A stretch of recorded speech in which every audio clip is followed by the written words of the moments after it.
morning from the New Yorker in New York City, heading now to Starbucks to caffeinate, and I have a meeting at 9:30 with an old friend named Hesky, a CEO of a company called Caredox, followed by a meeting with the faculty from Touro, then a meeting with the dean, and then going to meet some old friends, then a meeting with Fitz Tepper, ex-TechCrunch, old friend, good guy. Tomorrow morning, bright and early, the ceremony, 2,700 people, and the most formal speech I've ever given. I'm excited, quite nervous. Now, I need coffee.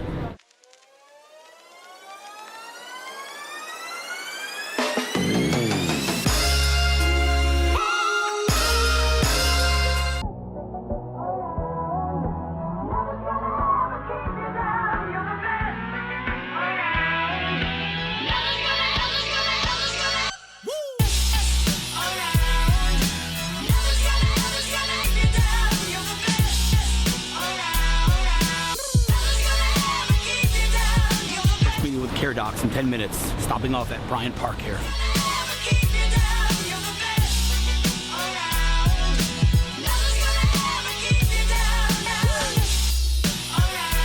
I'm in a company, unlike any other company that I can say this 100%, unlike any other company I've ever sat with. Is that a fair? Fair. I think that's a fair thing. First of all, let's just start with the fact that me and you, I don't even know if you know this, but me and you know each other basically from synagogue. Yeah, of course. That's literally where we met, I think 15 years ago or something. I don't even know. 20. All right, so I didn't even realize that you're such a hotshot entrepreneur, but apparently you are, and I've heard that not from you, but I've heard that from important people that I have a tremendous amount of respect for. You've done some amazing things, and like many of my interviews, as we talked about many times, greatness usually goes hand in hand with humility, and the greater the person, the more humble. You'd think that it would be the other way around, but it's actually not the case. And we've talked. You know what Golda Meir says? Don't be so humble, you're not that good. I like it.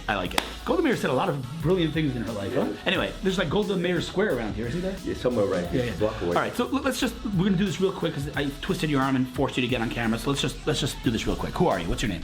Can you move up and you say Hesky you're Kutscher. way better looking than me. Look at this guy's hair. I mean, what are you doing in the background? Hesky Kutscher, no relation to Ashton. I know you're gonna ask that. Hesky Kutscher. So give me as we say in Hebrew, al regal achat, in English, elevator pitch. What's your background? My background is I founded my first company 3-4 years after finishing the army. Mm-hmm. It was a company that took all the local sales and put them online and became really the leader in that space. Wow, what's the name of the company? It was called Shop Local. It's still around actually. Interesting. I didn't know that. Okay, very cool. That was your first. How many other companies did you do after that? Well, this is my third. This is your third. Okay. One other. All right, very cool. So let's just jump real quick ahead here. We're sitting at a company called Caredox. Now, this company, it's how on earth did you achieve everything you've achieved? Just tell me really high level, what is Caredox? What does this company do?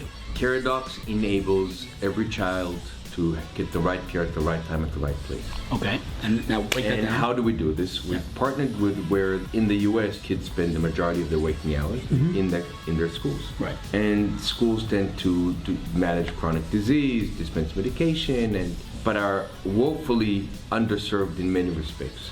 They don't have the right systems to manage, and they don't have the right staff to provide the care. Okay. So we've created a technology and a business model that enables for them to manage it far better, far more efficiently, far more professionally, and our business model allows for at no cost to the schools or the family for us to bring personnel into the schools to do things like vaccines, to do physicals for kids who've never seen a doctor for a very long time, or take care of chronic disease. Incredible. How many people work at this company? It's getting close to 60 now. 60 people. Do you talk, let me rephrase that question. Publicly, in terms of public information, how much does this company raise? What's out there? Meaning if there's more that's not out there, don't tell me. No, I think it's $28 million. $28 million. Okay, and give me whatever numbers you can tell me, so people understand how big, how much traction this company has. What are some numbers you can talk about? I mean, we will be this year in 4,000 to 5,000 schools, which is almost 10% of the entire K-12 public school space. Roughly 10% of families with kids in schools will be getting outreach by us. Incredible. This week we manage information for a big proportion of those, the health information. How do you explain the success? I mean, listen, you're still building the company. I'm not going to, you didn't IPO for $20 billion quite yet. But how do you explain the strong product market fit, the strong traction? How do you explain the success of the company so far? It's been very iterative. It's not like we have... No magic. There's no magic. Great people. Somehow all the entrepreneurs say that. Great people. There you go. Another thing I hear often. Okay, so last question, and then I'm going to let you go because I know you have a lot of work. And a lot. What's next? Where's this company in 5 years? What I expect is going to happen is that we're partnered with some of the leading pediatric organizations around the country to produce the best-in-class programs to manage every facet of a child's health. So I am, as he is, walking on eggshells here because there's certain things you can't talk about. But can we say one thing? Can we say that there's big news coming with this company? Lots. Like mega big news. Yes, that's it. Big. You say that? Yes, sure. We're going to say that. All right, so stay tuned. What's your website? Caredox.com. Okay, and let me ask you one last question. It's totally putting you on the spot. You can feel free to say no, but I know you won't because of our discussion here. If there's an entrepreneur, either in healthcare or just in general, an entrepreneur that wants to learn from the greats, wants to learn from your experience, somebody wants to reach out to you, what's the best way to reach out to you? Email. You're okay with you giving your email? Email or LinkedIn. You can find me, Hesky Kutscher. There's one of me in there. H-E-S-K-Y. Kutscher. K-U-T-S-C-H-E-R. S-C-H-E-R. Okay, not C. Hesky@caredox.com. I get too much spam as it is. But I'll typically, if you put that you saw it in Hillel's vlog on the subject line. Love it. Love it. I will at least be able to love it. Fantastic. Qualify. Loved meeting you finally. We've been communicating for a long time. I'm really happy we had the chance to do this, and it was extremely important for me because this is a crazy trip. But I was like, we gotta meet up. And yeah, man, just keep rocking. And goes without saying, anything I do to help you, let me know. Thank you very much. A wonderful day, man. Thank you. I knew I'd get him on camera. I love it.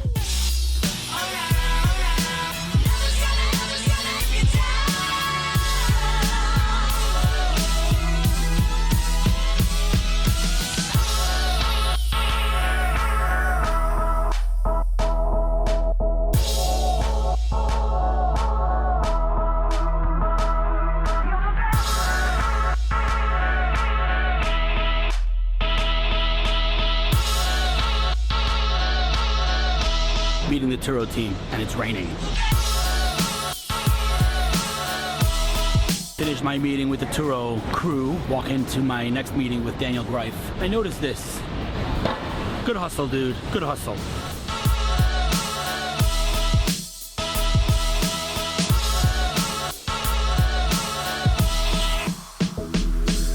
Second to last meeting of the day, I'm meeting Dr. Kadish, the president of Touro College. Then I'm meeting Fitz Tepper, who just left TechCrunch. Super awesome dude. Hear about what he's up to. It's gonna be an exciting couple more meetings, and then tomorrow, big day. Freaking out. Finished the meeting with Dr. Kadish. That is the final Touro meeting for tomorrow. And really highly impressed with the entire staff. That's the truth. Everyone I've met so far, the vice presidents, the deans, the presidents, everyone is highly impressive. Touro in general as an institution is well underrated, but that's a topic for another time. Now heading back to the hotel, meeting Fitz in an hour and calling it a night early, and tomorrow, bright and early, heading to the Lincoln Center for this very, very formal ceremony. Excited, slightly nervous. You know I'm jet lagged when I forget my camera upstairs. Yes. Like I don't go to the bathroom without my camera. Okay, that was TMI. But anyway, all right, so I'm sitting with someone here who we had the opportunity to connect. When was that, like, how many months ago was that? It was in January. In January. We're in July now? Yeah. July? No, June. We're in June 6 now. months ago. Like my brain is like at, okay, so we met 6 months ago. Connected a year maybe so ago. We met at the Our Crowd Summit. That was the first time we met, and Fitz was working at TechCrunch back then. Small little blog, and we bumped into we connected before. That's the truth. We set up. Yeah. Right. Okay. Now I remember. Okay. So Twitter, I think. Right. We connected on Twitter. That's where you connect with people nowadays, of course. Right. And when you came to the Our Crowd event, I was like, okay, we talked about this, but like, you're here to meet cool startups. Startups there want to meet TechCrunch. I know both sides. Classic example of you help others, everyone wins. And so I pretty much took your hand. And You introduced me to 1 or 2 startups, I think, while we were there. 1 or 2? About 30 startups in 30 minutes. It was speed dating for Fitz in the Israeli startup scene, and it was But you know amazing. what? Again, it's such. We talked about it, but it's such an important lesson. I wish more people got it. Like people, and by the way, I want to be full, like a disclaimer here. Like I'm not judging anyone for monetizing anything they want to monetize. You know, gesundheit hate, as we say in Yiddish. But like PR companies who charge money to connect. Whatever. Dude, positive energy, please. Another okay. vlog. Yeah. Okay. So the point is, I connected with some cool startups. We've been in touch ever since then, and you heard that I was in New York. Super cool of you to reach out. By the way, I didn't even tell you this, but Chris Velazco almost joined us tonight. Really? I love Chris. Yeah, I love Chris too, but he had something going on tonight. He said, let's get together. I'm like, I told him I was meeting you. Hi, Chris. We'll make him watch. I love Chris. So anyway, long story short, you reached out. I'm really happy you did, because I'll be honest with you, like, there's not enough nice people out there. Is that a weird thing to say? No, I totally agree. Like I'm not going to mention names. And the expectation is that someone's not going to be nice. It's true, right? Right, especially when there's business involved in pitching and whatever. It's really weird, actually. I want to tell you, like, and obviously, I'm not going to mention names just because I don't want to mention names, but like, There's some people in the tech space that in their early days before they were hotshots, you know, whether I interviewed them on my blog, and then they became either big VCs or like ego, boom, right away. Like, and I know this is like a super like kind of simplistic way of looking at things, but I fundamentally do not understand who people who are not nice. Like it doesn't cost money to be nice in our lives to not well be nice. said. Seriously. I love it. I love it. All right, so Hillel, stop talking so much. So Fitz works at TechCrunch. You left TechCrunch when? A month and a half ago, 2 months ago. TechCrunch a month and a half ago. Now you know when someone leaves TechCrunch, it's got to be something. It was sad. I miss it. Sure you but do. I'm pumped to be in the startup world. We're gonna get there. Trenches. When someone leaves TechCrunch, it's got to be something special. And the man walks into our meeting and hands me this. I mean, I've gotten hats before. Wait, I don't want to give away what the company is. I've gotten cool swag before. What is this? A share of stock. The guy hands me a share of stock. But a share of stock in what? Not in the company. Not in what? A share of stock in a 1995 BMW that's one of 125 ever made. Okay. And is a rare collectible. What do you do? What is this company? Talk to me. We turn rare collectibles, starting with classic cars, into investments. So you can buy one share and sell one share, or as many shares as you want, of stock in a rare classic car. So let me tell you why I love this, fundamentally. So, you know, what's the hot topic today is crypto. Everyone talks about crypto. You'll see where I'm going with this. You have nothing to do. Scooters. Crypto is kind of going.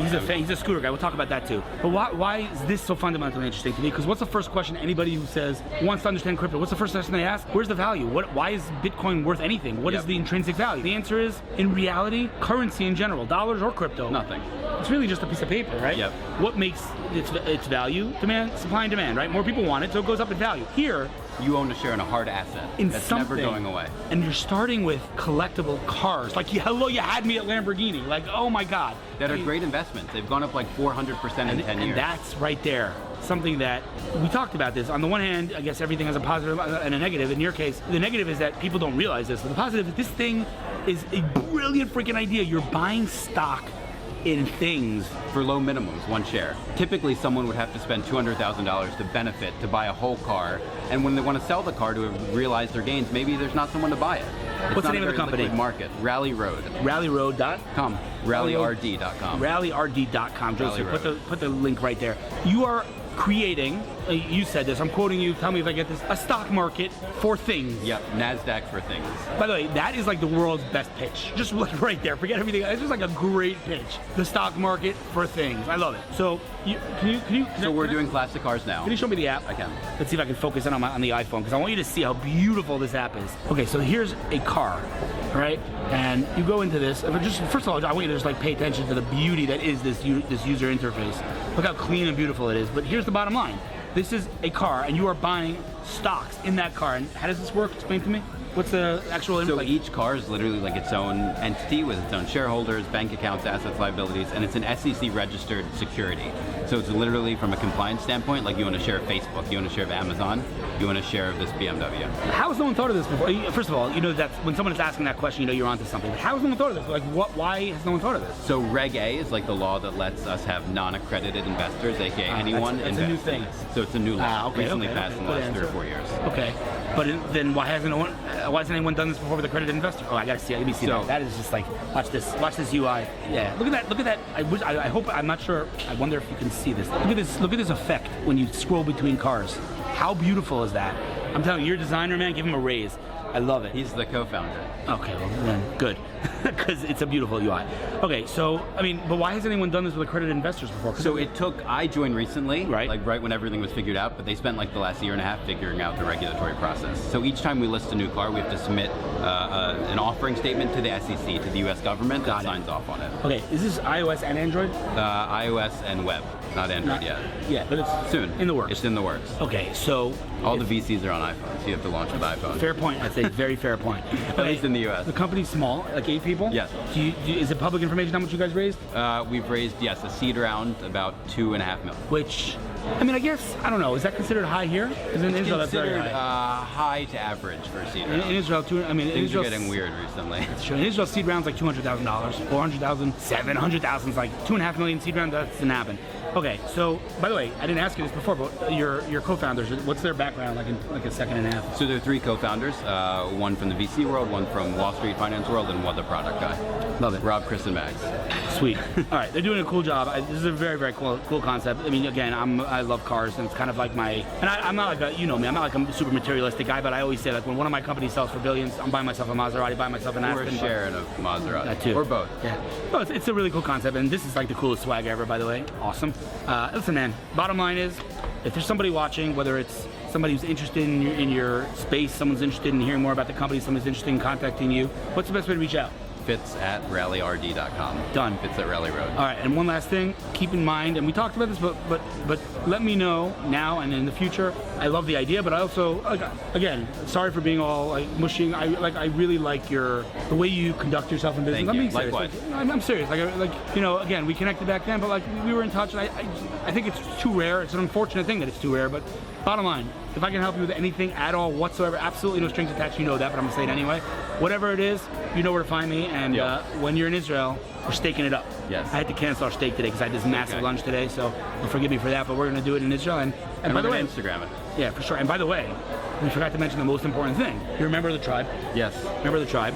And well, I hope you don't take this in an offensive way. Like, I met you on my first trip to Israel. That's true. So there's some. But what do you think about connection there. Israel? I love it. I want to go. I'm going to go back there soon, end of the summer. And there's this like the curveball you threw at me that you love Chabad. Where'd that come from, man? I love Chabad. I love it, man. How can you not love Chabad? That's a fair point. Listen, dude, we have a ton of things in common, tons of synergy. I'm sure we'll do good things in the future. Agreed. Let me know I can help. And in general, man, just kick butt. Agreed.